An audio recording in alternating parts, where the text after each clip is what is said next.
안녕하십니까, 원PD입니다. 오늘은 넷마블의 웅진 코웨이 인수와 관련해서 얘기를 해볼까 합니다. 넷마블이 2월 11일부로 코웨이의 인수를 완료했어요. 1조 7,400억 원의 돈을 들여서 코웨이의 지분 25%를 웅진으로부터 사들였습니다. 근데 재밌는 거는 웅진 코웨이를 위해서 1조 7,400억 원을 쓰고도 무려 현금 자산이 2.5조 원이 남았다는 겁니다. 돈이 얼마나 많으면. 코웨이의 과거 주가를 보면 이때부터 주가가 미친 듯이 올랐고 그 다음 이후로는 비교적 좀 횡보를 했어요. 이때 주가가 오른 이유는 바로 MBK 파트너스가 웅진으로부터 지분을 매입하게 됩니다. 그러면서 이제 사모펀드가 이익 체질 개선을 통해서 배당 성향도 높아지고 그리고 이익도 좋아질 거다 라는 기대감에 주가가 올랐던 것 같아요. 최근에 주가가 좀 빠졌어요. 많이 빠졌는데 이 빠진 이유 중에 하나가 코웨이의 4분기 실적이 잘 나오지 못했어요. 원래 그래도 1000억 초중반 정도는 분기의 영업이익으로 나왔었는데 이게 440억 원으로 떨어졌습니다. 왜 그런가를 보니 일회성 비용이 반영이 됐는데 코웨이의 설치 기사님들을 CS 닥터라고 불러요. 이분들이 정규직 전환에 따라서 이 정규직 전환 관련해서 비용이 770억이 반영이 되면서 이 영업이익이 떨어지게 된 겁니다. 웅진 코웨이가 주인이 3번이 바뀌었어요. 처음에 웅진 코웨이였는데 MBK 파트너스로 바뀌게 됩니다. 13년 1월에 1조 1000억 원의 MBK가 이 웅진 코웨이의 지분을 샀고 그리고 6년 만에 웅진이 다시 이걸 사들이지만 이제 다시 넷마블로 주인이 바뀌게 됩니다. 이제 넷마블로 주인이 바뀌었는데 넷마블은 여러분도 잘 아시다시피 게임 회사예요. 근데 코웨이는 렌탈 업체예요. 이러다 보니까 사실 조금 의아한 부분이 있죠. 넷마블이 코웨이를 왜? 게임협회 회장님이 이를 비판하게 됩니다. 웅진 코웨이 인수에 대해서 비판을 했는데 이게 외도라고 본 거죠. 아니 게임 회사가 게임 회사를 사야지 왜 렌탈 업체를 샀냐. 그게 유감이다. 제2, 3의 웅진 코웨이가 나오면 안 된다고 지적하셨습니다. 게임 산업이 가뜩이나 저성장인데 지금 이 넷마블이 가진 돈이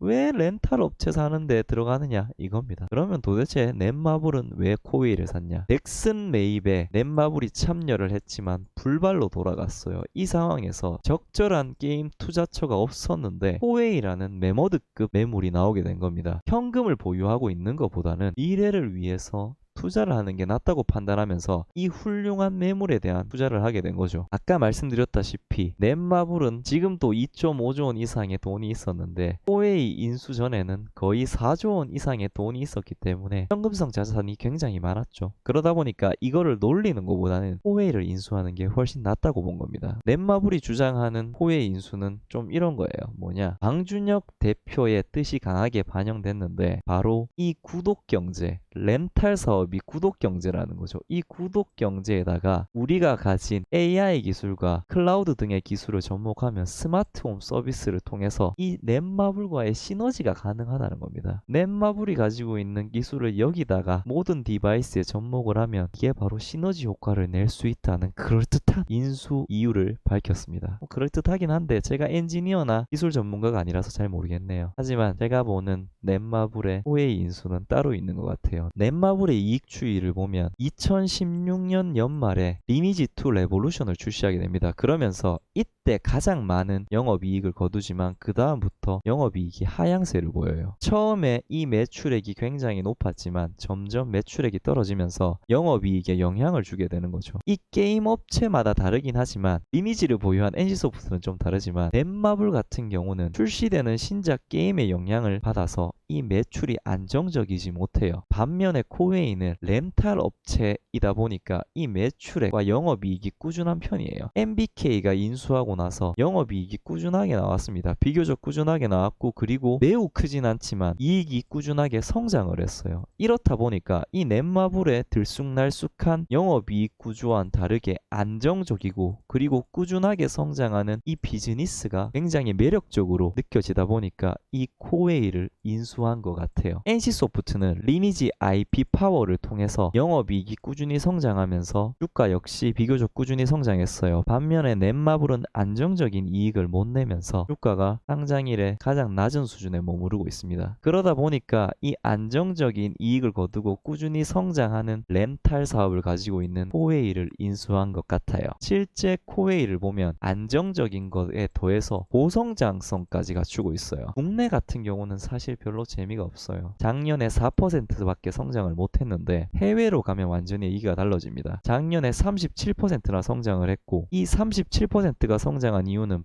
바로 말레이시아 법인이 고속 성장을 하면서 이 해외 매출의 성장을 이끌었습니다. 작년에 무려 47%의 매출 성장을 이뤄냈어요. 이렇게 해외 매출 사업이 고속 성장하는 데 반해서 국내 사업은 규모는 크지만 저성장하고 있어요. 그러다 보니까 이 매출 비중이 국내 사업은 줄어들고 해외 사업 매출 비중이 꾸준히 증가하고 있습니다. 지금 말레이시아 법인이 커지고 있는데 여기에 더해서 인도네시아 법인까지 추가를 했습니다. 인도네시아 법인은 올해 공식 런칭 행사를 통해서 이제 시장에 진출을 했는데, 말레이시아와 인도네시아의 인구를 비교해보면 인도네시아가 8에서 9배 정도 더 커요. 그러다 보니까 이제 말레이시아가 안 그래도 정수기 보급률이 아직도 국내보다 낮아서 성장할 여지가 많이 남아 있는데, 이제 말레이시아 말고 인도네시아까지 시장 범위를 확대하다 보니까 이 해외 매출이 더 크게 성장할 것으로 기대가 되고 있습니다. 지금 말레이시아 계정 수위가 폭발적으로 증가했어요. 그리고 이에 따라서 영업이익 비중도 계속해서 높아지고 있습니다. 지금 국내 역시 저성장이긴 하지만 조금씩 성장을 하고 있는 이유 중에 하나가, 우리나라는 사실 굉장히 이 렌탈 사업자가 굉장히 많죠. 하지만 이 다양한 카테고리의 확장을 통해서 정수기에 의존된 국내 매출을 다양화시킴으로써 매출이 크게 늘어나진 않지만 성장할 수 있게 만들어 놨어요. 이 매트리스 매출이 꾸준하게 증가하면서 국내 매출 성장의 한계를 조금씩 극복하려고 노력을 하고 있습니다. 그리고 뭐니 해도 이 렌탈업의 매력 중에 하나가 바로 꾸준히 돈이 들어온다는 거예요. 일단은 계약을 따내 놓으면 처음에 이 제조 원가가 들어갑니다. 정수기가 처음에 들어가니까 이 원가가 들어가죠. 하지만 그 다음부터는 이 원가보다 현금 들어오는 게 계속 더 많아지고 이게 꾸준히 이어지면서 안정적인 비즈니스가 가능한 거죠. 그리고 이 계정수 자체를 늘리면 매출액 증가까지 가능해지면서 영업이익도 늘어나게 됩니다. 실제 해약률을 보게 되면 일단은 해약률이 굉장히 낮아요. 100명을 모집하면 그 중에 99명은 계속 쓴다는 거죠. 그러면 이 고객들이 계속해서 누적으로 늘어나면 매출액이 계속 증가하고 그리고 현금은 계속 들어오는 거죠. 이렇게 국내 렌탈 시장에서 안정적인 시장 점유율로 캐시카우가 있고, 그리고 말레이시아 법인, 이제는 인도네시아까지 진출하면서 이러한 해외 매출의 고성장으로 국내 시장 정체 현상을 극복하고 있습니다. 이 두 가지 매력적인 걸 가지고 있는 게 바로 코웨이인데, 이렇게 되다 보니까 넷마블로서는 코웨이를 인수할 수밖에 없는 거죠. 그렇다고 넷마블이